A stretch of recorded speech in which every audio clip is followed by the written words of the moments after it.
Hello friends, welcome to my channel. మీకు కనుక ఈ వీడియో నచ్చినట్లయితే తప్పకుండా లైక్ చేయండి.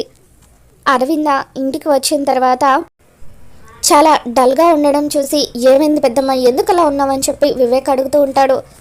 ఏంటక్క, దీక్షితులు గారి దగ్గరికి వెళ్ళొస్తానన్నావు కదా, దీక్షితులు గారు మళ్ళీ మిత్రకి ఏమైనా గండాలు ఏర్పడుతున్నాయని చెప్పారా, అందుకే అలా ఉన్నావా అని చెప్పి దేవి అని అంటూ ఉంటే, అప్పుడు అరవింద నీకు తెలియందేముంది దేవి అని, చిన్నప్పటి నుండి వాడి జాతకమే అస్సలు బాగోలేదు.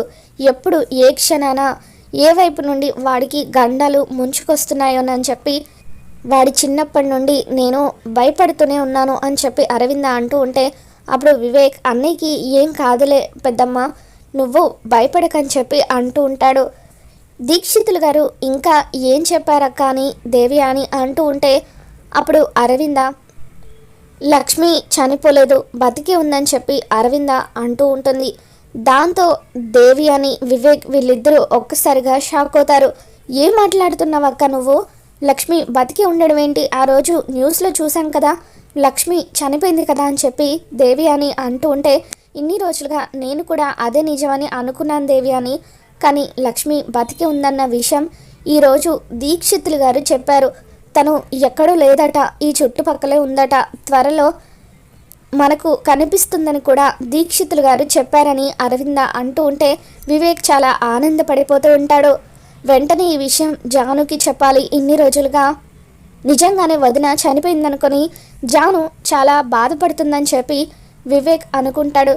మరోవైపు దేవి అని అక్క, దీక్షితులు గారు ఏదో మనల్ని సంతోషపరచడానికి అలా చెప్పుంటారని చెప్పి దేవి అని అంటూ ఉంటే, అప్పుడు అరవింద లేదు దేవి అని, దీక్షితులు గారు చెప్పారంటే ఖచ్చితంగా అది నిజమే అయి ఉంటుంది. త్వరగా లక్ష్మి మళ్ళీ ఇంట్లో అడుగు పెడితే అప్పుడు మళ్ళీ ఈ ఇల్లు సంతోషాలతో కలకల్లాడిపోతుంది అని చెప్పి అరవింద అక్కడి నుండి వెళ్ళిపోతూ ఉంటుంది. దేవి అని పరిగెత్తుకుంటూ గదిలోకి వెళ్ళి వెంటనే మనీషాకి ఫోన్ చేస్తుంది. మనీషా ఎక్కడున్నావు, నువ్వు అర్జెంటుగా ఇంటికి రా, నీకు ఒక ఇంపార్టెంట్ విషయం చెప్పాలని దేవి అని అనగానే, ఇదేంటి ఆంటీ ఏదో ఇంపార్టెంట్ విషయం మాట్లాడాలని అన్నారు, కొంపదీసి అరవింద ఆంటీ నాకు మిత్రకి పెళ్ళిగానే ఫిక్స్ చేస్తుందా ఏంటి అని చెప్పి సంతోషంతో మనీష ఇంటికి వస్తుంది. ఏంటంటే ఏదో మాట్లాడాలన్నారు అని చెప్పి మనీష అనగానే, లక్ష్మి చనిపోయిన తర్వాత లక్కీ ఒక అడ్డుగోడలాగా నీకు మిత్రకు మధ్య తయారైంది. ఆ తర్వాత మిత్ర అసలు నిన్ను పెళ్లి చేసుకుంటానన్న ఊసే తీసుకురాలేదు. అటువంటిది ఈరోజు దీక్షితులు గారు అరవింద్ అక్కకి ఒక పిడుగులాంటి వార్త చెప్పారు. అదేంటంటే లక్ష్మి బతికి ఉందట అని చెప్పి దేవి అని అంటూ ఉంటుంది. What nonsense you are talking aunty, అసలు లక్ష్మి బతికి ఉండడం ఏంటి, లక్ష్మి ఎప్పుడో చనిపోయిందని మనీష అంటూ ఉంటుంది. లేదు మనీష, దీక్షితులు గారు చెప్పారంటే ఖచ్చితంగా అది నిజమే అయి ఉంటుంది. ఇప్పటి వరకు ఆయన చెప్పినవేవి తప్పలేదని చెప్పి దేవి అని, ఒకవేళ లక్ష్మి గనక మళ్ళీ ఇంటికి తిరిగి వస్తే ఇంట్లో అందరూ బాగానే ఉంటారు, సంతోషంగా ఉంటారు, మిత్ర మనసును కూడా అరవింద్ అక్క మార్చేస్తుంది, అప్పుడు నీ పరిస్థితే అటు ఇటు కాకుండా పోతుంది, ఇన్ని సంవత్సరాలు నువ్వు మిత్ర కోసం ఎదురు చూసి ఉపయోగం లేకుండా పోతుందని దేవి అని అంటూ ఉంటే, అప్పుడు మనీషా ఈసారి లక్ష్మి గనక బతికి వస్తే నా చేతులతో నేనే తనని చంపేసి మిత్రని సొంతం చేసుకుంటాను ఆంటీ అని చెప్పి మనీష అంటూ ఉంటుంది. మరోవైపు జున్ను లక్కీని ఇంటికి తీసుకొని వస్తాడు. అమ్మ ఎక్కడున్నావమ్మా, త్వరగా రా అని చెప్పి జున్ను లక్ష్మిని పిలుస్తూ ఉంటే, ఏంట్రా జున్ను అప్పుడే స్కూల్ నుంచి వచ్చేస్తావా అని చెప్పి లక్ష్మి ప్రేమగా జున్నుని దగ్గరికి తీసుకుంటుంది. చూడమ్మా ఎవరిని తీసుకువచ్చానో, నా ఫ్రెండ్ లక్కీని తీసుకొచ్చాను అని జున్ను అనగానే, అప్పుడు లక్ష్మి లక్కీని ఆనందంతో దగ్గరికి తీసుకొని ముద్దు పెట్టుకుంటుంది. లక్కీ అంటే నువ్వేనా అని చెప్పి మా జున్ను ఎప్పుడూ కూడా నీ గురించే చెబుతూ ఉంటాడు, వైజాగ్లో వాడికున్న ఏకైక ఫ్రెండ్వి నువ్వే అని చెప్పి లక్ష్మి అంటూ ఉంటుంది. ఆంటీ మీరు వంట బాగా చేస్తారని జున్ను చెప్పాడు, మరి మీ వంట రుచి నాకు కూడా చూపిస్తారా అని లక్కీ అంటుంది. ఇప్పుడే నీ కోసం స్నాక్స్ చేసి తీసుకుని వస్తాను అని చెప్పి లక్ష్మి అలా వంటింట్లోకి వెళ్తుంది. మీ ఇల్లు ఎక్కడమ్మా అని చెప్పి అర్జున్ తల్లి లక్కీని పలకరిస్తూ ఉంటే, ఈ వీధి చివరే గ్రాని మా ఇల్లు అని చెప్పి లక్కీ అంటూ ఉంటుంది. ఇంతలో లక్ష్మి స్నాక్స్ చేసి తీసుకొని వస్తుంది. అమ్మ లక్కీ రామ్మ, నా చేతులతో నేనే నీకు స్నాక్స్ తినిపిస్తాను అని చెప్పి లక్ష్మి అంటూ ఉంటే అప్పుడు లక్కీ ఆనందంతో లక్ష్మి తినిపించే స్నాక్స్ని తింటూ ఉంటుంది. మీ చేతి వంట నిజంగా చాలా బాగుంది ఆంటీ అని చెప్పి లక్కీ అంటూ ఉంటుంది. మీరు నాకు ఇలా తినిపిస్తూ ఉంటే నాకు ఇంకా బాగా నచ్చింది. ఒకవేళ మా అమ్మ కనుక ఉండుంటే నాకు ఇలాగే తినిపించేదేమో అని చెప్పి లక్కీ అంటూ ఉంటే, ఏమ్మా నీకు అమ్మ లేదా అని చెప్పి లక్ష్మి అడగగానే అప్పుడు లక్కీ, లేదు, అసలు మా అమ్మ ఎలా ఉంటుందో కూడా నాకు తెలీదు. మా ఇంట్లో అందరూ ఉన్నారు, ఒక్క అమ్మ తప్ప. ఎందుకు అని నేను ఎప్పుడు నాన్నని అడిగినా కూడా ఆ క్వశ్చన్ మళ్ళీ అడగొద్దని కోప్పడేవారు.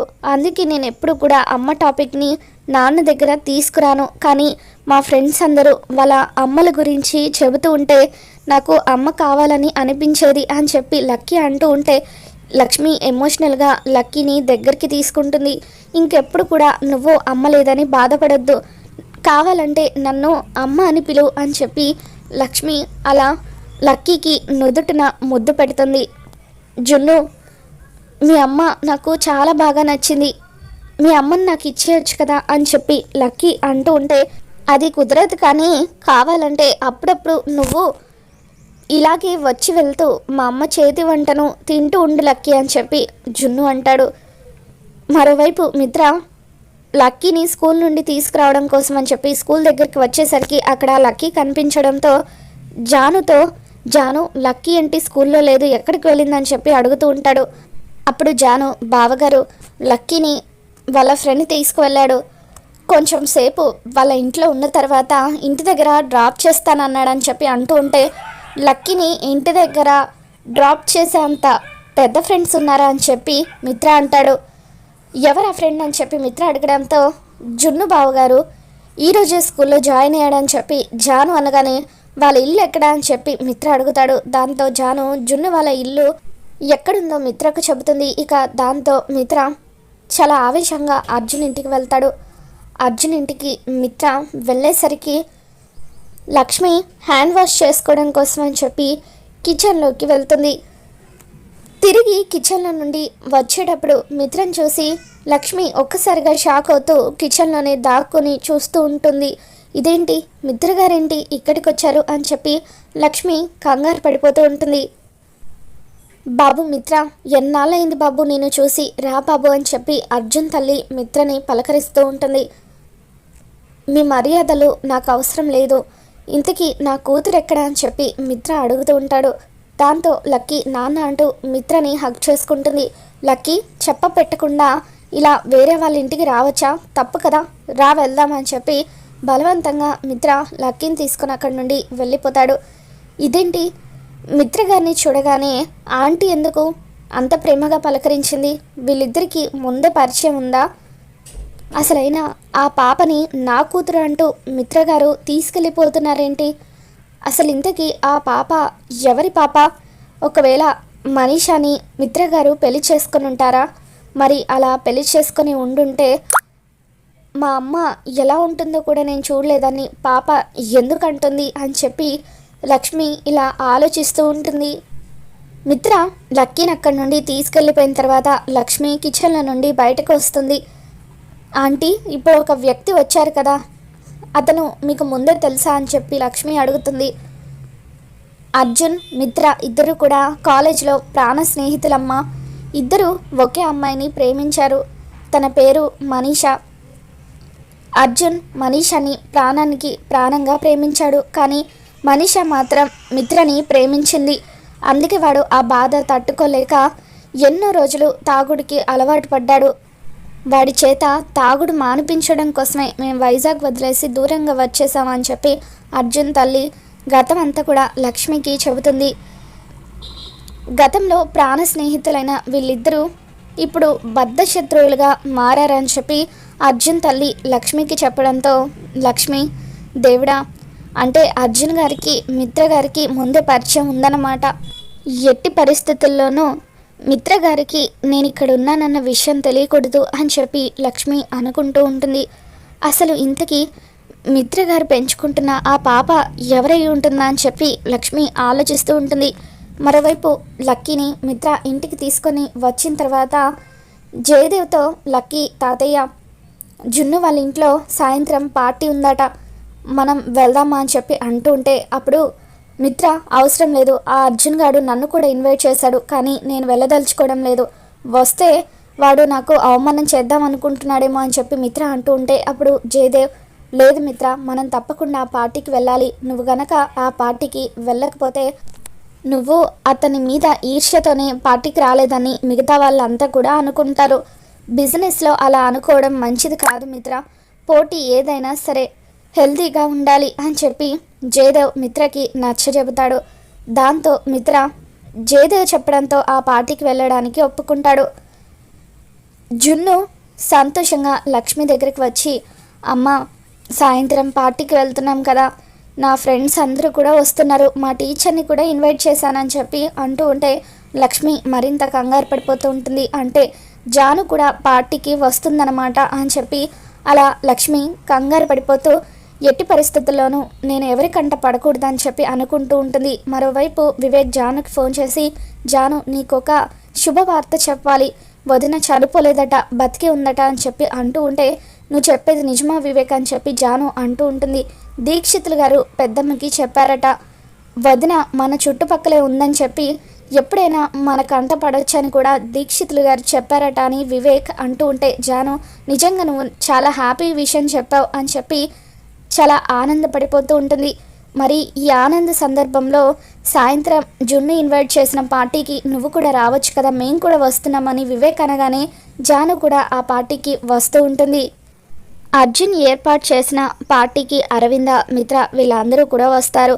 చాటుగా ఉండి లక్ష్మి వాళ్ళందరినీ చూసి చాలా సంతోషపడిపోతూ ఉంటుంది. మిత్రకు గండం ఎటువైపు నుంచి ముంచుకు వస్తుందా అని చెప్పి అరవింద కంగారు పడిపోతూ ఉంటుంది. ఇక అలా అరవింద కంగారు పడినట్టుగానే రిసార్ట్లో షార్ట్ సర్క్యూట్ జరగడంతో అక్కడ అంతా కూడా మంటలు వ్యాపిస్తూ ఉంటాయి.